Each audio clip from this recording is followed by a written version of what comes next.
Welcome to episode 2 of Talkin with Turpin, a podcast that we've put together to talk about issues of importance to the people of Allen County, Northeast Indiana. Tonight, I have 2 special guests with me to talk about an issue that many of you are probably familiar with, the motorsports arena that was proposed in Allen County a few months ago. And so my first guest, Tom Kelley. Todd. And Bill Bean. So 2 local business people who you probably are very familiar with. Tom, tell us a little bit about your business. Just some small little, auto sales company. My dad actually bought his first car dealership the day I was born in 1952. I was a month early, and he had to fly up to Michigan to pick me up, but that was a Dodge store, which he ultimately sold. And so I've been in the car business my whole life, and he taught me to fly, so I love flying. I did some airplane racing back in the day, and that sort of led to my ownership of an IndyCar team from 1997 through 2004. But the car business has been the foundation of our business. We have about 700 employees. We have 9 dealerships representing 14 brands, and we love the Fort Wayne community. Okay. And you have the next generation involved in the business today, right? I do. So my son is CEO, Jim Kelley. My daughter, Stephanie Hartman, is COO, and they're starting to really take over the company and run it and just call me for high-level decisions, and I think they listen to me. I'm not sure, but I try to give them a little good advice. I think they do. Now, Bill, people may not be as familiar with your company. Tell us a little bit about. I don't have my name on big signs out. So tell us a little bit about Hanning and Bean and what you and Rhonda have. Well, our primary business is commercial real estate. We both buy and sell, and in addition to that, we handle third-party customers trying to find their needs or handle their real estate. In addition to that, we have a hospitality side of the business we own Chestnut Hills Golf Course, as well as a couple of restaurants and a hotel. And that's what we've kind of whittled it down to. I've been involved in several different ventures here since moving into the community in 1989. And I'm like Tom over there. We love the community. We had a couple of opportunities to leave and decided we'd just make this our home for the rest of our lives. Yeah, I know in knowing both of these gentlemen that in addition to the business things that you've heard about, both have been involved in a number of philanthropic activities over the course of the last few decades. Each one of you kind of have some of the pet things that you're passionate about, but then there's been a whole host of different projects that you've both supported. We could have had Chuck Surek here as well, which many of you know, who's been involved in a number of things as well. Founded a small little, company called Sweetwater that the 3 of you have been kind of involved in this whole discussion of a motorsports arena. If you could walk us through, you made this public earlier this year, kind of this concept, but I know it's something that you've both been talking about for a long time. Why? What is the why about why a motorsports arena? Well, I think it really sort of started Albert Duesenberg Museum. Mike Eikenberry started taking us to various tracks around the area, and we take their cars there for a weekend, and you run the track, you donate money. And so the museum used this as a fundraiser, but more and more people started showing up. We'd go to Grattan in Michigan, Audubon in Chicago, a couple other tracks. Bill, you've been to more than I have. I think there's Putnam Park in Indy. Gingerman. Gingerman. Michigan. So I Columbus. think we saw these tracks, and we said, why do we need to trailer cars 3 hours, drive 150 miles? Wouldn't it be nice to have something like this in the Fort Wayne community that the community could enjoy? And I think that's really what started the conversation with these visits to these other facilities. And the 3 of us just sort of said, hey, I think that would be really cool. It'd be an economic development project for the community. We could involve a lot of people. And that's how it started. And Bill's our real estate expert. So we said, Bill, you got to find us a place to put it or multiple opportunities. So yeah, Bill, we looked at originally those 400 acres, right, on the kind of southwest of the airport. So why there? Why was that a good place to look at for this? Well, first of all, it became available. I mean, the property owners actually approached us. They had heard that we were looking. We let it be known that we were looking for a minimum of 300 acres, and it just so happened that the combination of several different groups of owners, in some cases, we were able to put together that much contiguous property. So that was number one. Also, we felt that the location of the property with its close proximity to 469, the airport, 69, from our perspective, looked pretty desirable. Easy in, easy out. There was already a lot going on at that intersection. With 69, you have GM on one corner, you have Vera Bradley out there. So it looked like an area that eventually was going to be developed anyhow, and it fit our needs. So that's why we concentrated on that like we did. Okay. Now, I know one of the things we'll talk about in a minute are, we heard a number of concerns from residents about what this would be, and we'll talk about that and kind of go through some of those things and dispel some of those. In both your vision, what would this have looked like? If this was built there, what was the vision that you and Chuck and others had for what this would be? Well, we visited a number of tracks. We visited Apex Motorsports in Scottsdale. And most of these tracks have a combination of features. They'll have 2 or 3 layouts where cars can actually drive on a road course. Then some will have a go-kart track facility, so you could bring in kids in the community. I mean, they bring kids in that are 4 and 5, 6 years old and start them, teach them how to drive go-karts, mainly to teach them how to drive a car. Some even have classes where you bring in 16-year-olds that just got their license, say, okay, we're going to put you with an instructor. We're going to show you how to drive this car if something adverse happens. In other words, don't overcorrect, don't lose control. So it's almost more of a civic mission in that regard. And of course, with the advent of all the various sports cars that have been sold in the last 20 years, I mean, Corvettes, Porsches, Ferraris, there's thousands of these cars in our community. And these people would say, we'd like to drive it somewhere other than I-69, because if we go 100 there, we might get a ticket. And it's safer. So that was sort of the big, broad brush. And Bill spent a lot of time and effort on this project, more than I have. I think Bill can add to that. Well, yeah, it actually goes all the way back to 2009 when General Motors came out with the first edition of the ZR1, the newer edition of the ZR1. And there was a number of us here in the community that bought one. And we wanted a place to really, see what it would do. So that's really what began. So we've been doing this for 16 years, like Tom said, going to tracks all over the Midwest. And oftentimes we can't get the dates that we want because they're booked out for a year or 2 years in advance. So it appears that, there is a need, and we wanted to fill it. And also having something like this here, all of us have been part of, trying to grow the community. And I think that we've kind of adopted the, work, live, and play. And the play part is important, that people see that there's things to do here in the community if you're going to live in the community and work in the community. And we thought it would be a good, clean addition of opportunities for people to participate in. Okay. So that's the main reason why we were involved in it. Well, I think and one of the myths I wanted to dispel, Ron, you would have, there's 450 members of the Fort Wayne Car Club, for instance. Some of those people would come maybe one day a month and say, what's it cost me to drive my car? Is it $50 to have 4 hours or something?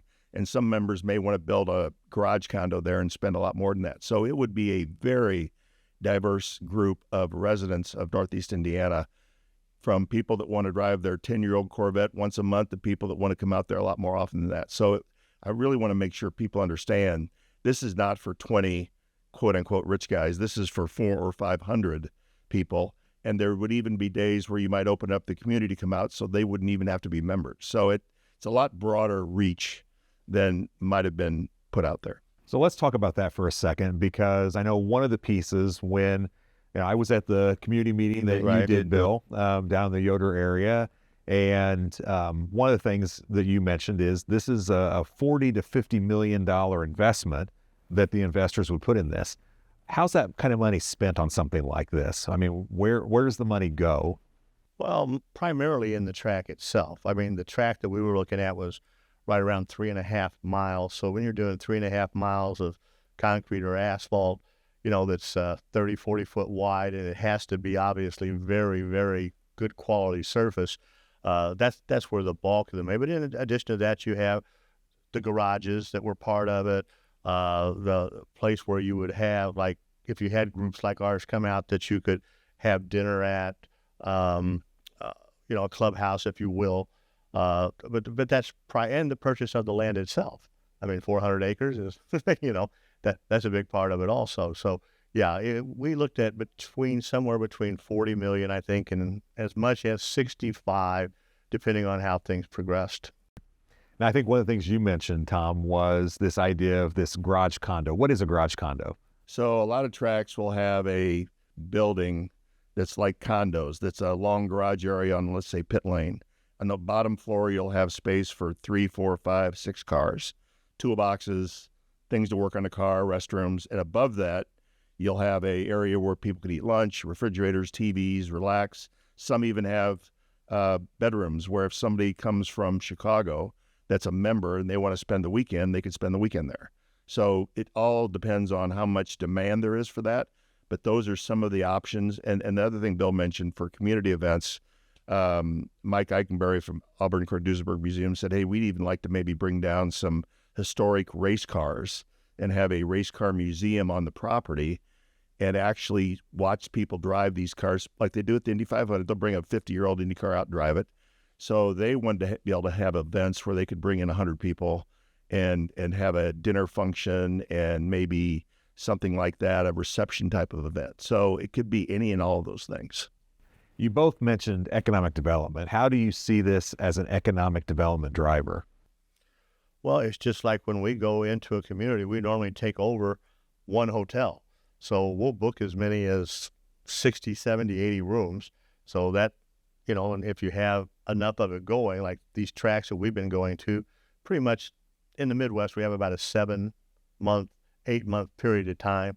But there's something going on a regular basis. So that's one. Plus, you have to eat somewhere. So the restaurants, we normally have one group dinner with, as many as 50 or 60 people. So that would be a boon to the hospitality area. Plus, you're going to have, we would go for local sponsors. We got BF Goodrich Tire. I'm sure that they would like to be a sponsor. Some of the dealerships would like to be a sponsor. I mean, I think that it would be used by, such as with Chuck, for instance, sweet cars. Someone comes in and wants to look at a Ferrari. Wouldn't it be nice for them to be able to go out and try it on a 3.5-mile track? So I think it would lend itself that way. But anytime you can bring in outside people and outside dollars, it's going to be a plus to the community. Well, I think that was probably one of the misperceptions that was out in the community is that, you mentioned 80 hotel rooms. So this is not just 5 or 6 local guys that want to do this. I mean, you're talking about dozens of people who don't live here that would want to have a garage condo or something here and be able to race here, correct? Yes, and I think one of the keys, in building dealerships, we do a lot of studies of how many people are within a certain radius. And within 60 miles of Fort Wayne, there's 1.4 million people. So our market is probably at least that, or maybe a little further. Indy doesn't really have a very good facility other than the Speedway, but that's not available for personal use.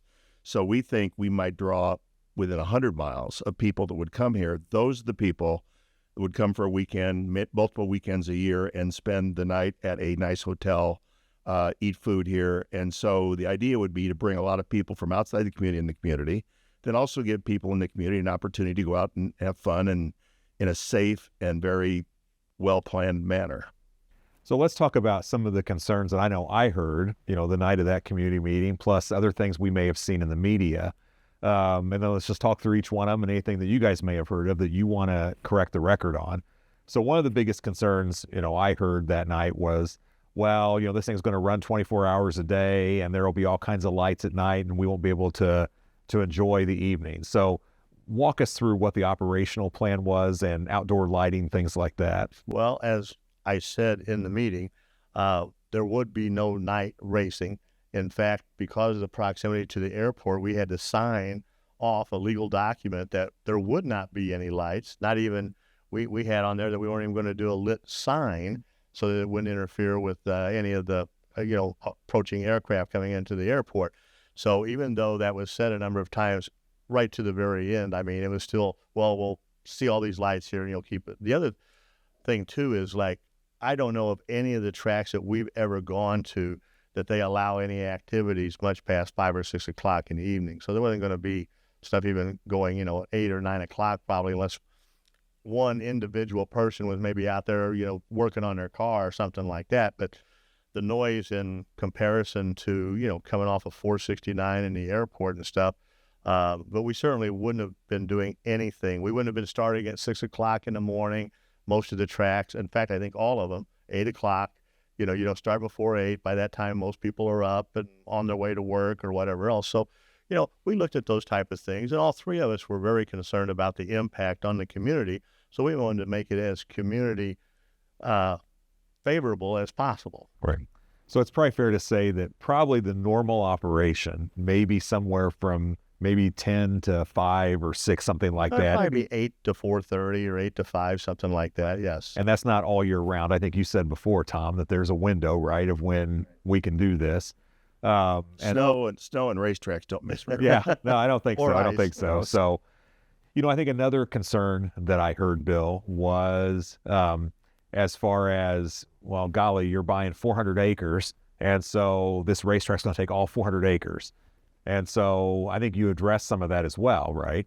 Yeah, well, the 400 acres, again, is what was available. But because we had more than we needed, that allowed us to also keep some distance, even some larger setbacks than you might normally have from anybody who might have been impacted. What I thought was kind of interesting is if you look at the breakdown of the people and the people that were against using up the farmland were people who had, and when I say recently, I mean they hadn't been there for 100 years, or family, in the last maybe 10 years, they bought 2 acres, 3 acres, 4 acres, built a house on it. So they took farmland on their own, but yet, it's almost like they did what they were accusing us of doing, of like using this valuable farmland. And I don't think, if you look at the proximity, like I said, to what's going on in the other 3 corners of that property, it's probably only a matter of time before something does get developed there. Yeah. So that people know, I mean, where this is at is literally about a third of a mile from 469 and a major interchange to come off there. You're less than a mile from the airport. You're 2 blocks off of 1. Right. Okay. So the intersection with 469 and 1, yeah, I don't even know if you're 3/4 of a mile or not. And I think there's 5 owners in the 400 acre parcel that's there. Does that sound about right? There were 4 different entities, but some of the entities had multiple people. Yeah. And that's one of the challenges that I told neighbors that night is, this is a very large county. We have a lot of land. The growth opportunities in Fort Wayne are coming to an end because there's not a lot of areas you can develop. We have to look outside, of Fort Wayne for opportunities. And it's, if you've got 4 or 5 willing sellers that have approached you, it will be something at some point. Well, in a couple of the cases, I mean, they were actually looking at this from an estate, where they weren't farming it anymore themselves. Okay, there were heirs basically to the generations that actually farmed it, and it's like, what do we do with this property? We don't even live in the state anymore, and that puts a huge barrier then on going forward for these people. Yep. One of the other things I heard, Tom, you may be able to address is, the government's going to give all kinds of tax goodies, to this. So we were not asking for 1 dime from any civil entity. So we were going to fund this 100% privately. We would ask for no abatements. We would ask for no incentives.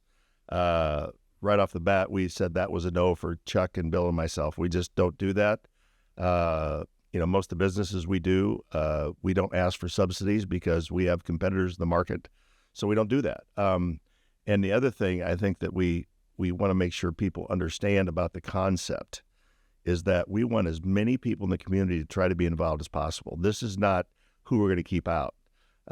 This is about who we could get in and get involved. And like I mentioned earlier, with a go-kart track and kids learning to drive, and sure, some of them might end up being race car drivers. One of my great drivers, Mark Dismore, has a go-kart facility in Greenfield, Indiana, and does very well teaching kids. And some of them don't go any further than that, but they know how to drive a car when they're 16 years old. And some go into racing, But I think offering people exposure, if you have a car and you want to come drive it, we're going to figure out how to make that happen in a safe and secure manner.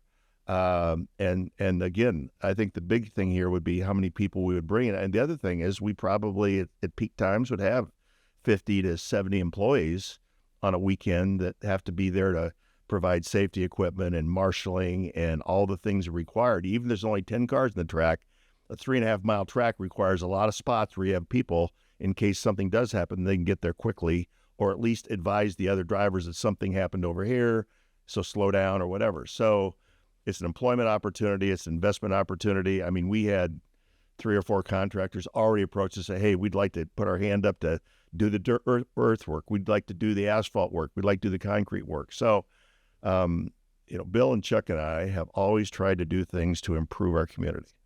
And that was what my father taught me. And I think if you look at the stuff Bill's done very quietly, but I think if I'm not mistaken, Bill's the largest landlord in Allen County. And Chuck's done a tremendous amount of investment in downtown Fort Wayne. We built this auto mall. And every one of those projects is try to figure out a way to employ people in the community and make it better than we found it. And that's all we're trying to do here.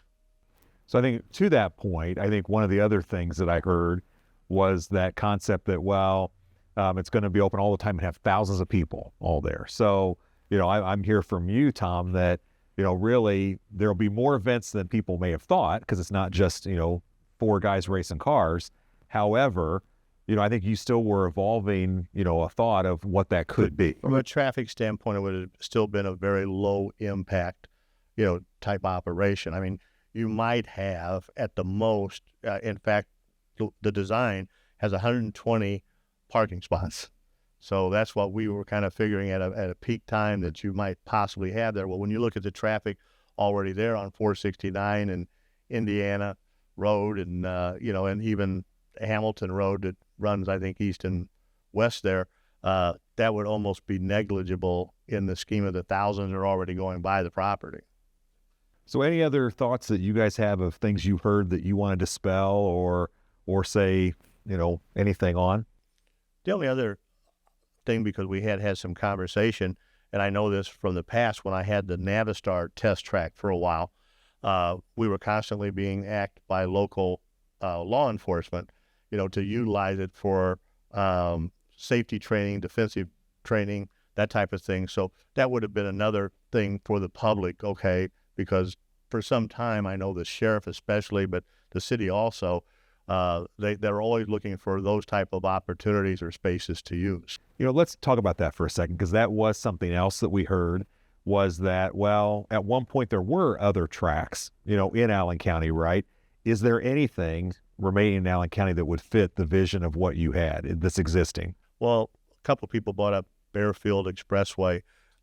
That was a short half-mile oval track, so it really wasn't what we were looking to do at all. A road race is more of a test of endurance and, driving skills than going around in a circle. The other thing is, too, we hadn't planned on having any formal races like that on a regular basis with cars that are running. Almost all the cars that would be participating ours would be street legal cars. And so if they're street legal, that means that they pass any noise ordinance that the state of Indiana might have. So I think that was the key difference. It would have been nearly as loud as like a Bearfield or an Indy 500 type race. Okay. So next steps, that land today is zoned agricultural. Under your plan, it would have stayed agricultural with what's called a special use waiver, which basically the Indiana law gives a couple of different things you can do a waiver for, this potentially being one of them. Your group pulled that before the public meeting. And so what's next? I mean, is this concept dead, or is it something that you guys are still working on? We are still looking for the opportunity. Hopefully, we'll find a more suitable location. And when I say suitable, this one would have worked fine. I mean, it was a great location and stuff. But I'll speak for the other two also. We're very sensitive to the community's perception, and for whatever reason, this got out in front of us, and people reached conclusions that no matter how much you assured them or even showed them that they were going to give up, they had already made up their mind. So maybe next time, we can we can do a little bit better job of that. And the main reason why we pulled out of that, and I think people can understand this, the farmers had to know whether they were going to plant a crop or not. They couldn't afford to lose one whole year's worth of crop revenue if this was not going through. And so we reached a conclusion that the process was going to be strung out enough that there was no way we could close in the time that was allotted for us for them to have the go-ahead to go. So that was the main reason why, because we knew that even if we went through and it would take a while for them to give us the special waiver, I'm sure they'd have to look at all the objections and stuff. But even then, we were about 95% sure that it would be appealed. Okay. So we ran out of time. And it was like Bill says, unique situation because of the farmers. If it was an industrial piece of property, our option would have been, instead of 90 days, it might have been 120 with an option to extend it. And we were racing to even meet that deadline. And I think one of the things that happened to us, we had to file an application immediately with the planning and zoning, because we had to get on the agenda for the next meeting. Well, the minute that was filed, it's out. And we did not have the time to issue statements and come out ahead of it and say, this is what we want to do. Here's a pretty picture of it, like you would with any other development. So we got caught empty-handed there. And, it's too bad, but we have had communities reach out to us. I'm not going to say who. We've had more than one reach out within 30 miles of Fort Wayne and say, hey, we want you here. We want the 40 million. We want the visitors. We want the excitement. We want it fits with other sports complexes. So we will find a location that wants us and that is hospitable and safe and fits the needs and serves the people of Northeast Indiana. Okay. Yeah, I know one of the things that we heard that community meeting, Bill, was, well, we want to keep this as pristine farm ground. We don't want any development, which I understand that sentiment. However, you've got 4 or 5 property owners that want to sell for whatever reason, tax planning services, they need a liquidity event, whatever that is. And so, you've been in property development a long time. I told a number of residents that night, look, we can't stop progress. It's going to happen. And in a thriving, vibrant community, you are going to have things be proposed that are big and bold. Well, the other thing you got to remember, the people that were selling, I can't say exactly, but we're getting a significant more amount than what farmland's worth. So they looked at it as their way to establish their estate and get out of farming. And so when people say you're going to hurt property values, I hate to say it, I don't think you're going to hurt property values when the neighbor's property sells for a lot more than what farm grad would sell. That makes your property worth more money. So we weren't trying to hurt anybody. We were trying to do something that worked and was good for the community. No, I told them, I said, that's going to be something. The concept that it's going to stay as farm ground forever is probably not going to be because of where it's at. The proximity to 469 and the airport. And it's interesting. I've heard from a couple developers that are like, this would make a great, new housing division. Because, even though you wouldn't have tapped into Fort Wayne utilities, city utilities are only about a mile away, and if you have 1,000 houses there, they will tap into Fort Wayne utilities. Well, the other thing you have to remember, the airport is done a phenomenal job of acquiring all the land within 469. And I think between the Air Guard base renovation we're working on and other opportunities, you're going to see an increase in spending and employment at the airport. And those people are going to want to live somewhere that isn't 20 miles away. And so with the new Lutheran IU hospital being built where it's being built and all that development, housing additions are going to pop up closer to that corner of the 469 and 69 because people want to live closer where they work. No, that's fair. I mean, that is one of the things that we see as commissioners is that when we did over $3.5 billion of building permits last year in this county. It was over $2 billion the year before, and this year looks like it's going to be even more than last year was. Some of that's residential housing. A lot of it's commercial. As you look at businesses expanding, growing, building, that's a good thing because the more we do that, we can help taxes be lower because you're spreading that tax base over more people.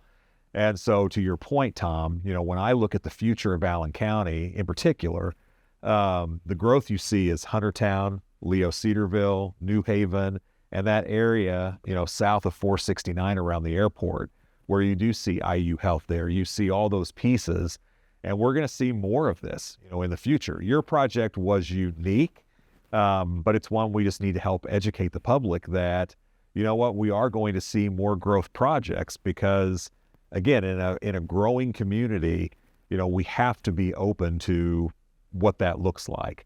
And so one of the things we want to use this podcast for is to help educate the public on various projects that are out there and growth goals, to know that, change is always going to happen, and we can, as the government, help do controlled change, but we can't stop change and we can't stop growth. And so this is a great example of one of those projects that, may be coming in our community in the future. And I think it's important for the public to understand what it is and what it isn't. This isn't NASCAR. It's not going to be the Indy 500, right? 100,000 spectators. Yeah, we're, but what I hear you both saying is what it is a motorsports complex for car enthusiasts who want a place to be able to take their cars out and drive more than the authorized speed limit in a controlled environment that's safe. And this may be, it's not 5 or 10, rich guys. It is maybe 400 or 500, people that have various investment levels that are in this, as well as, a number of other community type activities, whether it's the sheriff, the police, go-karts, or, people learning to drive, whatever that is. So a variety of potential uses that could be utilized, 9 months out of the year. Right. The key is that we're going to try to figure out a way to involve as many people from the community as possible. And some of it involves the police department. Some of it involves training youth how to drive a car properly. We may even have the ability to, I know at BMW has 2 locations, one in Palm Springs and one in Greenville, South Carolina, where they bring kids in, 16-year-olds in a car, like a X3 or something. And they show them, they make them drive through pylons, they make them stop, they drive on wet pavement, basically showing, hey, this is some of the stuff that could happen to you. If you drive through a puddle at 40 miles an hour and without slowing down, here's what could happen. Your car could hydroplane, you could lose control. So there's a lot of really neat things you can do that help the community that won't cost the community anything, because this track is going to have a lot of useful life. And so some of that time we would like to see the community benefit from. Okay. Any final thoughts either one of you have? We're not getting any younger, Bill. We got to do this sooner or later. I get a text from Tom about once a week. You found anything yet? You found anything yet? So we're still looking. So, okay. Well, I appreciate your time, both of you. Thank Ron, you, Tom. One more thing I want to say, and you're a public official. There's a reason why people want to come to Fort Wayne and Indiana as a state, and I have to applaud the people that work in the state government, the county government, the city government that have created an environment where people want to come and build a new hospital and want to do all this stuff that's going on. That's a good thing. That's a nice problem to have. That's like me having too many customers to wait on a Saturday to sell cars to, right? That's a good problem. There could be times when there's no traffic, no development, and people are losing their jobs. That's not what we want. Well, to that point, one of the things I've talked with the governor about is Allen County in particular, and Northeast Indiana as well, we're growing, which is a great problem to have because most of the state is actually declining. And so when you look at it population-wise, and when you look at that, that does give opportunity, younger people, I know each of our children's age, they want to be in thriving, dynamic communities. And what I love about Allen County in particular is we look like Indiana. We have urban, we have suburban, and we have rural. And we want to keep all 3 of those. We want, the rural areas. I mean, I live out by Leo Cedarville. I've got Amish not too far from me. I mean, that's the quality of life we want, right? And there are people who want to be in suburban. They want to be in the subdivision in New Haven or in Huntertown. And there's people that want to live in the core of downtown Fort Wayne. We can offer all those. So it's that mix of how we do that and keep new things going to keep people, quality of place is a real thing and people want quality of place. So guys, I appreciate both of you, all that you do for the community. Hopefully you have found this useful today. Always love to hear back from you. If you go into our webpage of ron4allen.com, tell us what you're thinking and questions you have. And I appreciate Tom, Bill. Thanks for your time, guys. Appreciate it. Thank you, Ron. Thank you for listening, and we look forward to talking to you on our next podcast next month.